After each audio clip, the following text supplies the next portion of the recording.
My friend once said to me, if life gives you lemons, make guava juice and make them wonder how the heck you did it.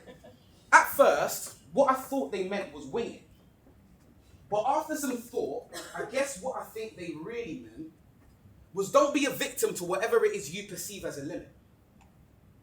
Be creative and bend the laws of physics and amaze the world with whatever it is you've produced once you've finished. I like the idea of fruit, so in that spirit, since I'm a wordsmith, I thought I'd spin it. Now, there's no way for you to get to know me without my roots. And they say you can always tell a poet tree from its fruits. So here's my truth. Sometimes listening to poetry could be like eating food through a straw. Very difficult to get it all in one. Some even find poetry quite melancholy.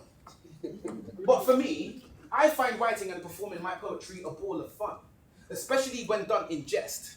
And I, for one, am certainly grateful for this opportunity to display my zest and parade my best foot forward now that I guess the time's ripe. And now you can all see how sweet the English language could be now that a poet has stepped into the line. I mean, it's pretty cut and dry that poetry is the apple of my eye, and that's probably why I've been on this rant, and I hope you can see why I've had to cherry pick and marry these words together because they cantaloupe. This is not just art. Honey, do you see? This is my calling. They say you have to practice what you preach. So I see poetry in all things. Now, I'll tell you what my Granny Smith thinks, but her choice of language is rather appalling. Spoken word, we all do, regardless of the way we use it. But words are an expression of my soul, and you can take that as you wish it, she fits. My muse is a music. When I'm in tune, I can squeeze creative juices. And if they go right, these words will go down the smoothie. So my art is far from fruitless, it would appear. Spoken word, we cover all topics, raising awareness on current affairs. These words aren't just plucked out of thin air, I'm sure you would appreciate. Although spoken word has some old-fashioned roots, it's cool and that's true to this date. In times of need, poetry's like a friend to me.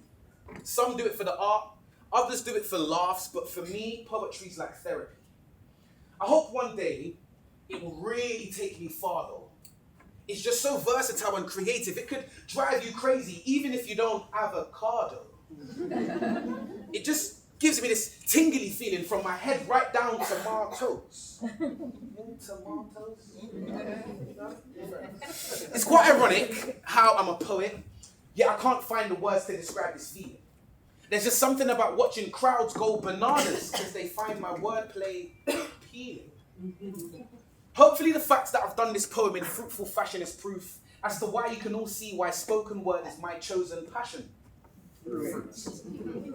And I hope, like me, hearing our poetry and spoken word has made you feel some type of way. And if it hasn't, well, at least with BYOB, you can say you have had one of your 5 a day. Ladies and gentlemen, please give BYOB.